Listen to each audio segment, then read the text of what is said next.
A hearty shalom to you. Jeffrey Seif here with another issue of DeSeifering. Now, you may be thinking, what's that going on behind you? You look like a hoarder. Well, guilty as charged, but it's my wife, the hoarder, in my home. Well, she's not here to defend herself, so let me explain that people send goods. We have a warehouse as well. Never mind my formal dining room that's not so formal. Items that are donated, beautiful things donated for children, for soldiers, and we schlep them over there to Israel, sometimes by container, sometimes by carry-on. People that go with Sar Shalom Israel take extra suitcases because we bring things and we give it away. So you see some of that behind me. Now, let me talk about what's in front of us right now, never mind what's behind me, and that is war. And people ask the question, are we on the cusp of Bible prophecy fulfilled? Where are we? Is this Armageddon? It's one of the first questions I was asked when I woke up to news that Israel was at war with Iran. And then I start getting questions. Where are we with all this, Jeffrey? Now, if you're looking for me to give an answer, you'll be disappointed because, I don't point the finger at a Bible text and point the finger at a headline and say, look, I tend to refrain from doing that. You get some short-term gains. People go, wow, he's smart, he's anointed. Yes, that's true. But as time unfolds, when it doesn't happen the way you point, you lose credibility. And I'd rather keep mine and walk humbly. Now, I want to look at a text that I think speaks to the moment, in that if you look at the last exchange, Christians with Jesus, when Jesus was here in person, the disciples were shocked. They were expecting Jesus to come and establish the kingdom of Israel, get rid of the Romans. But instead, the Romans got rid of Jesus. It was a crisis. He was crucified. They're all disoriented. And then they experience the resurrected Lord, a few weeks of Bible teaching, and they recover equilibrium. Just as Jesus is about to take off, not to be seen again or heard from again or spoken to again, except in prayer, there's one verbal exchange, the last one, after which the next time they talk to Jesus, or we do, it's prayer. But in terms of this personal encounter, they wanted to know, because they knew something was missing in history. They wanted to know, if you look in chapter 1 of the book of Acts, verse 7, they look at Jesus just before he goes. And they go, hey, boss, hey, Lord, are you now going to restore the kingdom to Israel? It's interesting. They wanted to know that. People today look at Jews of yesterday and say, those Jews of yesteryear were short-sighted. They were expecting Messiah to come and be involved in political Israel. They didn't realize that the Messiah was going to come and die for the sins of humanity. They were expecting something material. They missed it.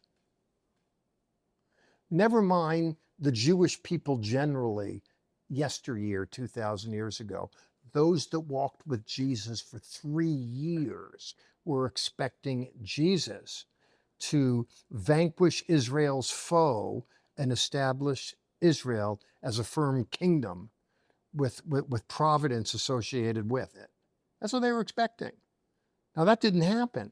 What they got, much to their surprise, much to their chagrin, initially, they got a crucified Jesus, and they were shocked by it. But then they were pleased with his reappearance to them, but they still wanted to know, are you at this time going to restore the kingdom of Israel? What's going on? When are you going to take care of that business? That was the last exchange. And here we are now, 2,000 years later, Israel. Conflict, spiritual warfare, evil forces, miracles. What on God's earth is going on? It begs the question, Lord, are you now at this time fulfilling your purposes to and through Israel? It's a reasonable question. And to that, unequivocally, I can say yes and not fear the loss of any credibility, none whatsoever. The emergence of Israel as a nation state is unprecedented historically. It's an absolute miracle. And when you look at how God has gone with Israel's armies since inception, right up to today's news, it's absolutely incredible. And it begs the question that those disciples asked Jesus in the book of Acts, Lord, are you at this time restoring the kingdom to Israel? It's a reasonable question.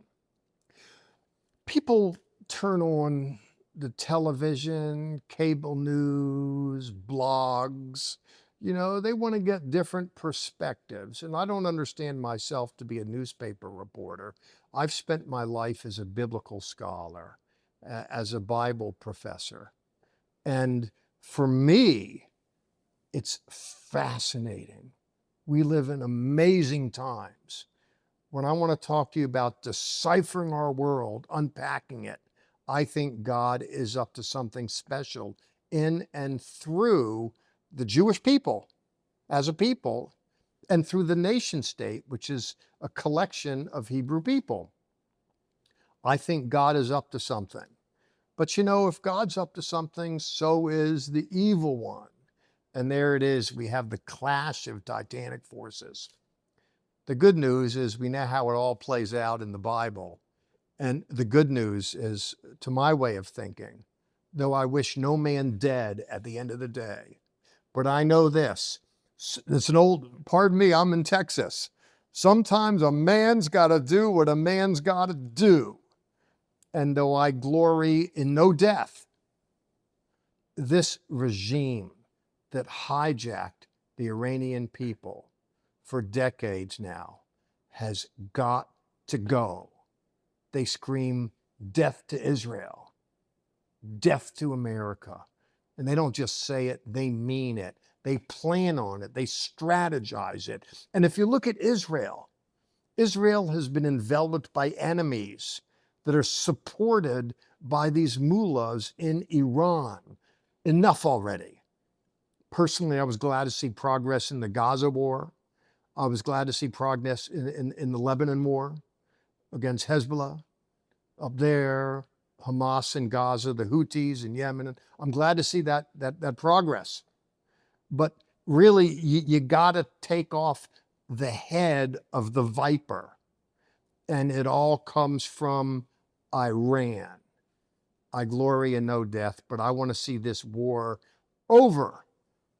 And I want to see Israel triumphant. And I hope, and I'll say this as I put a wrap on my deciphering piece, I hope that it not just restores some kind of equilibrium for now in the Middle East, but I hope that it builds faith in the God of Israel. When you pray, if you have any Judeo-Christian values or virtues or worldview that prompts you to pray, you're talking to the God of Israel. You're talking to the God of Israel.